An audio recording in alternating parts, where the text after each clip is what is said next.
අධිපතිතුමා පිරමීඩාකාර ආයතන ගැන ගිය අවුරුද්දේ දිගටම මහ බැංකුව මහ ජනතාව දැනුවත් කිරීම කරා විශේෂයෙන් අර වනවගා ව්‍යාපෘති වලට මුදල් යෙදවීම වගේ කටයුතු සම්බන්ධ.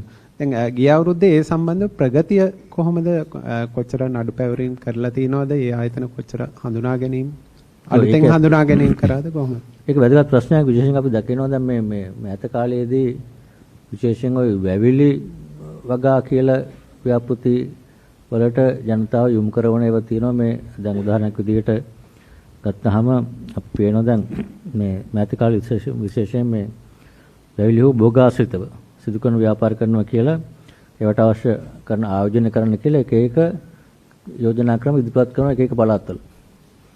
ඒතර ඒවා අත් වශයෙන් පළවෙනි කාරණය මේ වැවිලි වගේ දේවල් වලට ආයෝජනය කිරීම කියන එක කිසිම නියාමනයකට යටත් වෙන්නේ නැහැ.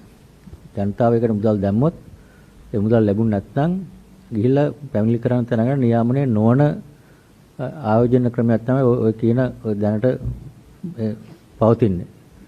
ඒක පළවෙනි කාරණය.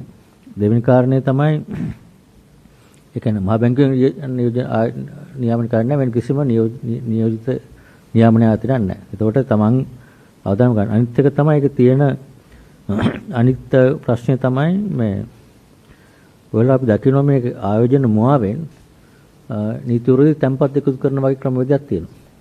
ඒ තියෙන නම් කිසි ආයෝජන කියලා කිව්වට මේක එතෙන්දී කල්පනා කරන්න ඕන ආයෝජන කරන පුද්ගලයා මේක අපි දකිනවා ගොඩක් වෙලාවට අර කියනෝනේ මේ දෙනවා කියලා එක එක වගාවල නයිමිරිස් වගා කරාම කියනවා එක්ක වෙන මොකක් හරි භෝගයක් වගා කරාම මාසෙකට 30ක් 40ක් පොලියක් කම්පිනවා කියලා කියනවා. දැන් එතකොට ඉතින් අර ආයෝජන කරන එක්කෙනා හිතලා බලන්න ඕන මේ නයිමිරිස්තෝ ඒ වගාවක් කරලා මාසෙට 30ක් විතර හරි 25ක් හරි 10ක් හරි ගන්න පුළුවන් අවුරුද්දකට 120ක් 200ක් නේ.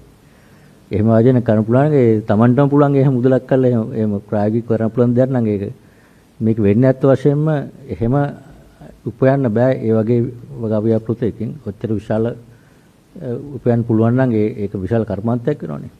එහෙම වෙන්නේ නැහැ. වෙන්නේ අර තව කාගෙන් හරි මුදල් එකතු කරගෙන අර මුලින්ක සල්ලි ගත්ත අයට ඒ වගේ දෙනවා. අවසානයේදී වෙන්නේ එක තැන ගියා මේ කඩා වැටලා සල්ලි දීපු හැමෝටම මුදල් නැති වෙනවා. ඒ නිසා විශේෂයෙන් මෙතෙන්දී අපි කියන්න කැමති ජනතාවගේ අර මුල්ල සාක්ෂරතාවය කියන එක තමයි වැදගත්. හැමතිස්සෙම එතෙන්දී එක එක විදියට එනවා මේක ඔප්පු දෙනවා කියලා කියනවා, සින්නක් ඉඩම් දෙනවා කියනවා. නමුත් ඉහුසුම් අස්සම් කරේ ඒ මොනව කරත් මුල් වැදගත් ප්‍රශ්නය මේ මුදලක් ආයෝජනය කළ මාසෙකට මෙච්චර ප්‍රතිලාභයක් දෙන්න පුළුවන් ව්‍යාපාරය මොකද්ද?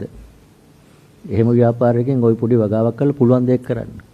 ඒ ප්‍රශ්නේ ආයෝජනය කළ ඉල්ලනකොටම අහන්න ඕන.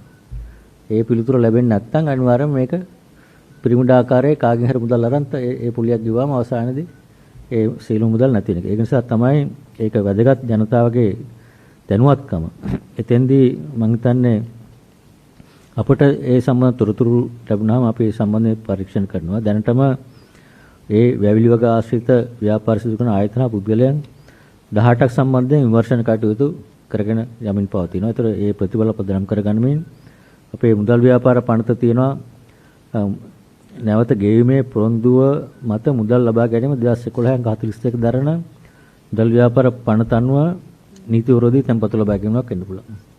එහෙම තැන්පතු ලබා වගේ මේක මුවාවෙන් නීති විරෝධී තැන්පතු ලබා ගැනීම කියන එක පෙනුනොත් අනිවාර්යයෙන්ම දැනටම 18ක් සම්බන්ධයෙන් පරීක්ෂණ කරගෙන යනවා. ඉදිරියේදී නීතිමය ක්‍රියාමාර්ග ගන්න බලාපොරොත්තු වෙනවා. ඊට අමතරව දැනටමත් උසාවි මේ අපි අර පබ්ලිෂ් කරනෝනේ පිරමිඩාකාර සම්බන්ධයෙන් උදාහරණ ඒක දැන් සම්කිසි ආකාරයක වෙනසක් තියෙනවා.